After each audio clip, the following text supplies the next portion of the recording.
What if you could create a full video just by typing an idea? In this tutorial, I'll show you how to use prompt to video to generate videos in seconds. Before we start, you can visit VideoGen.io to follow along with the steps. If you're watching on social media, you can find the link in the description. Let's start from the home page. Scroll down to Featured Workflows and select Prompt to Video. This opens the workflow where you'll create your video. On the left side, you'll find the AI assistant, which can help you develop ideas, refine your wording, or generate a prompt based on your input. Enter your content, and the AI assistant will provide suggestions that you can review and modify as needed. Once you're happy with a suggestion, accept it to automatically populate the main prompt field, where you can continue editing before generating your video. Next, our focus now is on generating the start frame and setting the appropriate options.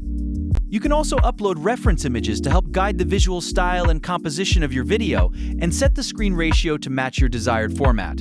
When you're ready, click Generate Start Frame. Review the generated image and make any adjustments needed before continuing.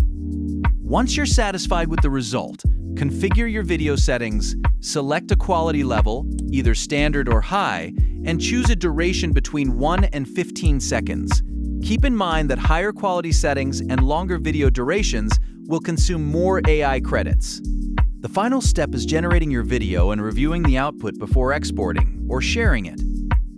Now click Generate Video. The AI will create your video based on your prompt and settings. Once it's ready, you'll be taken to the preview screen. From here, you can edit your video in the editor or share and export it. Here's a quick preview of the results generated from the prompt we created.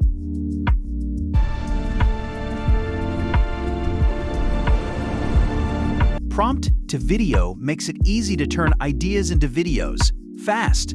Just describe what you want, refine it, and let AI handle the rest. Sign up and try VideoGen today.